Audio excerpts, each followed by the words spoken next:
ರಾಜ್ಯ ಬಿಜೆಪಿಯಲ್ಲಿ ರಾಜ್ಯಾಧ್ಯಕ್ಷ ಹುದ್ದೆಗೆ ಜಟಾಪಟಿ ಜೋರಾಗಿದೆ.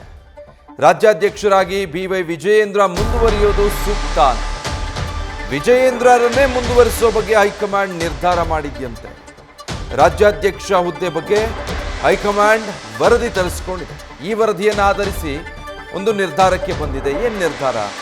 ಆ ಸ್ಥಾನದಲ್ಲಿ ಬಿವೈ ವಿಜಯೇಂದ್ರ ಮುಂದುವರಿಯೋದೇ ಸೂಕ್ತ ಎನ್ನುವಂಥ ನಿರ್ಧಾರಕ್ಕೆ ಬಿಜೆಪಿಯ ಹೈಕಮಾಂಡ್ ಬಂದಿದೆ ಅಂತ ಹೇಳಲಾಗ್ತಾ ಇದೆ. ಬಹಳಷ್ಟು ಚರ್ಚೆ ನಡೀತಾ ಇದೆ ಬಿಜೆಪಿಯಲ್ಲಿ ಈ ಬಗ್ಗೆ. ಚುನಾವಣೆ ನಡೆಸಲಾಗುತ್ತೆ ಬಿಜೆಪಿ ರಾಜ್ಯಾಧ್ಯಕ್ಷ ಸ್ಥಾನಕ್ಕೆ, ಆಂತರಿಕ ಪ್ರಜಾಪ್ರಭುತ್ವ ಇದೆ ನಮ್ಮ ಪಕ್ಷದಲ್ಲಿ ಅಂತೆಲ್ಲ ನಾಯಕರು ಮಾತಾಡ್ತಾ ಇದ್ರು.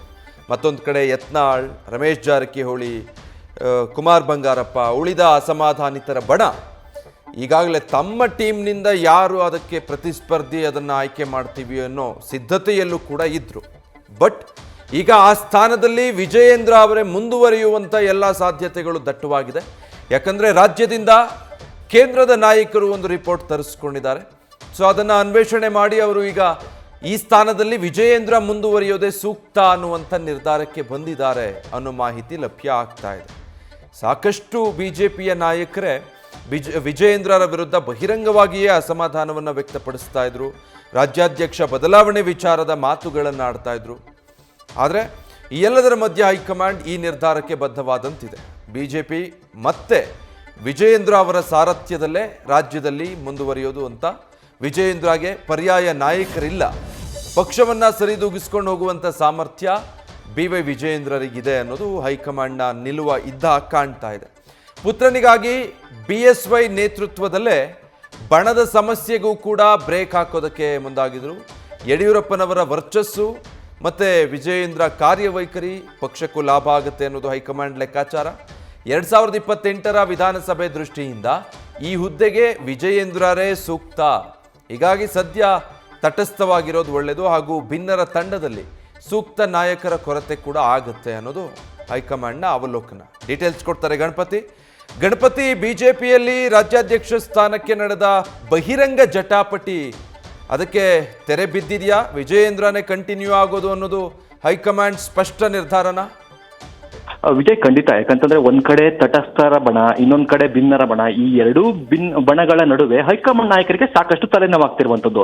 ಅವರ ಅಭಿಪ್ರಾಯಗಳೇನು? ರಾಜ್ಯಾಧ್ಯಕ್ಷರ ಬದಲಾವಣೆ ಆಗಬೇಕು, ಬೇರೆ ಅಧ್ಯಕ್ಷರನ್ನ ಮಾಡಿ ಅಂತ ಒಂದಷ್ಟು ಮನವಿಯನ್ನ ಮಾಡ್ತಿರುವಂತದ್ದು. ಇದರ ಹಿನ್ನೆಲೆಯಲ್ಲಿ ಹೈಕಮಾಂಡ್ ನಾಯಕರು ಜಿಲ್ಲಾ ಪ್ರಮುಖರ ಜೊತೆಗೆ ಒಂದಷ್ಟು ವರದಿಯನ್ನ ತರಿಸ್ಕೊಂಡಿದ್ದಾರೆ. ಅಂದ್ರೆ ರಾಜ್ಯ ಬಿಜೆಪಿಗೆ ಯಾವ ನಾಯಕರು ರಾಜ್ಯಾಧ್ಯಕ್ಷರಿಗೆ ಸೂಕ್ತ ಅನ್ನೋದು ಕೂಡ ಒಂದಷ್ಟು ವರದಿಯನ್ನ ಜಿಲ್ಲಾ ಪ್ರಮುಖರಿಂದ ತೆಗೆದುಕೊಂಡಿರುವಂತದ್ದು.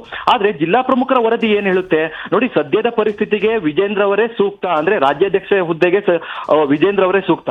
ಕಾರಣ ಏನು ಅಂತಂದ್ರೆ ರಾಜ್ಯ ಬಿಜೆಪಿಗೆ ಈಗಾಗಲೇ ಲಿಂಗಾಯತ ಪ್ರಬಲ ನಾಯಕರಾದಂತಹ ಯಡಿಯೂರಪ್ಪನವರ ವರ್ಚಸ್ಸಿದೆ. ಆ ಯಡಿಯೂರಪ್ಪನವರ ವರ್ಚಸ್ಸಿಂದ ನೇರವಾಗಿ ವಿಜೇಂದ್ರ ಅವರಿಗೂ ಕೂಡ ಲಾಭ ಆಗುತ್ತೆ, ಜೊತೆಗೆ ಪಕ್ಷಕ್ಕೂ ಕೂಡ ಲಾಭ ಆಗುತ್ತೆ. ಈ ಹಿನ್ನೆಲೆಯಲ್ಲಿ ವಿಜೇಂದ್ರ ಅವರು ರಾಜ್ಯಾಧ್ಯಕ್ಷ ಹುದ್ದೆಗೂ ಕೂಡ ಸೂಕ್ತ ಅನ್ನೋದು ಕೂಡ ಒಂದು ವರದಿ ಇದೆ.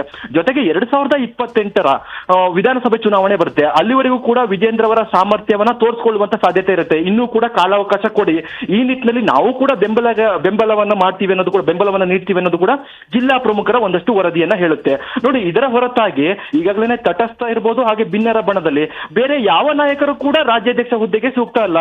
ಹೀಗಾಗಿ ವಿಜೇಂದ್ರ ಅವರಿಗೆ ಪರ್ಯಾಯ ನಾಯಕರು ರಾಜ್ಯ ಬಿಜೆಪಿಯಲ್ಲೇ ಇಲ್ಲದೆ ಇದ್ದಾಗ ಹೇಗೆ ಬೇರೆ ರಾಜ್ಯಾಧ್ಯಕ್ಷರನ್ನ ಮಾಡಬಹುದು? ಈ ಎಲ್ಲಾ ನಿಟ್ಟಿನಲ್ಲಿ ಒಂದು ವರದಿಯನ್ನ ಹೈಕಮಾಂಡ್ ನಾಯಕರಿಗೆ ಹೋಗಿರುವಂತದ್ದು. ಹೀಗಾಗಿ ಈ ವರದಿಯನ್ನ ಪರಿಶೀಲನೆ ನಡೆಸಿದಂತ ಹೈಕಮಾಂಡ್ ನಾಯಕರಿಗೆ ಎಲ್ಲೋ ಒಂದ್ ಕಡೆ ವಿಜೇಂದ್ರ ಅವರನ್ನೇ ಮುಂದುವರಿಸಬೇಕು. ಅಕಸ್ಮಾತ್ ಬದಲಾವಣೆ ಆಗಿದ್ದೇ ಅದಲ್ಲಿ ಯಡಿಯೂರಪ್ಪನವರ ಒಂದಷ್ಟು ವರ್ಚಸ್ಸು, ಜೊತೆಗೆ ಯಡಿಯೂರಪ್ಪನವರ ಬೆಂಬಲಿಗರು ಕೂಡ ವಿರೋಧ ಕಟ್ಟಿಕೊಳ್ಳುವಂತ ಸಾಧ್ಯತೆಗಳಿರುತ್ತೆ. ಮುಂಬರುವಂತಹ ಲೋಕಸಭಾ ಚುನಾವಣೆಗೂ ಕೂಡ ರಾಜ್ಯ ಬಿಜೆಪಿಗೆ ಸಾಕಷ್ಟು ಡ್ಯಾಮೇಜ್ ಆಗುತ್ತೆ. ಈ ಎಲ್ಲಾ ಹಿನ್ನೆಲೆಯಲ್ಲಿ ವಿಜೇಂದ್ರ ಅವರಿಗೆ ಮಣೆ ಹಾಕಬೇಕು ಅಂತ ಹೈಕಮಾಂಡ್ ಅಂಗಳದಲ್ಲಿ ಒಂದಷ್ಟು ಲೆಕ್ಕಾಚಾರ ನಡೀತಾ ಇರುವಂತದ್ದು. Vijay, thank you Ganapati.